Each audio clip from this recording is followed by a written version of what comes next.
नमस्कार, आप देख रहे हैं श्रेष्ठ उत्तर प्रदेश और आपके साथ मैं हूं आरती कुणाल। आगामी लोकसभा चुनाव में बीजेपी को हराने के लिए बने इंडिया गठबंधन के दल आपस में ही भिड़ गए हैं। कांग्रेस और सपा के बीच तकरार देखने को मिल रही है।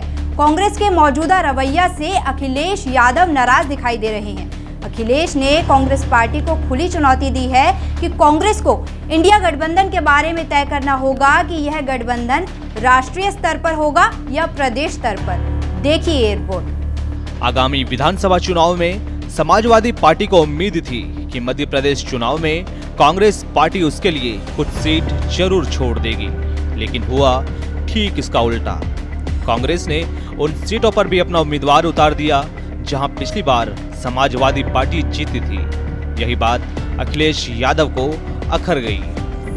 इंडिया गठबंधन अब मुझे पता लगा मध्य प्रदेश के बाद भारत के चुनाव के लिए है, इंडिया के चुनाव के लिए है, देश के चुनाव के लिए है। तो देश का चुनाव आएगा तब बात की जाएगी, और जिसको सीट चाहिए होगी या जिसपे बातचीत होगी वो अलग प्लेटफॉर्म है। तो लेकिन ये सवाल ये है, क्रेडिबिलिटी का है कि अगर कांग्रेस इसी तरह का व्यवहार करेगी तो कौन उनके साथ खड़ा होगा। इसलिए मैं कोई राय सुझाव नहीं दे रहा हूँ कांग्रेस पार्टी, लेकिन देश के सामने बड़ी चुनौती है। बीजेपी बड़ी पार्टी है, बीजेपी बहुत ऑर्गेनाइज्ड दल है, इसलिए उसके मुकाबले के लिए कोई भी कंफ्यूजन किसी दल के अंदर नहीं होना चाहिए। अगर कंफ्यूजन के साथ आप चुनाव लड़ोगे बीजेपी से तो आप कामयाब नहीं होगे। कांग्रेस पार्टी से अखिलेश की मौजूदगी चिढ़ के पीछे 2017 का वह सबक है जब उत्तर प्रदेश चुनावों में अखिलेश यादव के पिता मुलायम सिंह यादव ने उन्हें उत्तर प्रदेश चुनावों में कांग्रेस के साथ गठबंधन करने से मना कर दिया था। इसके बावजूद अखिलेश गठबंधन के साथ आगे बढ़े और इसका नतीजा विनाशकारी साबित हुआ और समाजवादी पार्टी ढह गई। इंडिया गठबंधन में तल्खी के चलते सपा प्रवक्ता आईपी सिंह आग में घी डालने का काम किया। उन्होंने सोशल नेटवर्किंग साइट एक्स पर पोस्ट कर कहा कि सपा अमेठी और रायबरेली में भी अपने उम्मीदवार उतारेगी। कांग्रेस को कन्नौज और आजमगढ़ में चुनाव लड़ना चाहिए। सपा ने कांग्रेस के इन गढ़ों में उम्मीदवार नहीं उतारे हैं, जिससे उसे सीटें जीतने में मदद मिली है।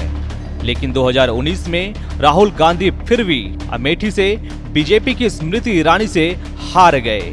मौजूदा वक्त में यूपी में कांग्रेस के लिए मामले को बदतर बनाने वाले उसके प्रदेश अध्यक्ष अजय राय हैं, जिन्होंने सपा के खिलाफ टेढ़ा रुख अपनाया है। इसके जवाब में राय ने यह सवाल उछाला कि अगर सपा यूपी में इतनी मजबूत थी तो पिछले साल आजमगढ़ लोकसभा उपचुनाव कैसे हार गई। अखिलेश ने पलटवार करते हुए कहा कि उनका आजमगढ़ से भावनात्मक रिश्ता है, जैसे कांग्रेस का अमेठी और रायबरेली से है, और उन्हें इस बात का ख्याल रखना चाहिए। अखिलेश यादव के इस बयान के बाद अब साफ हो गया है कि इंडिया गठबंधन में दरार आ चुकी है। अब देखना है कि क्या कांग्रेस पार्टी बैकफुट पर आती है या नहीं।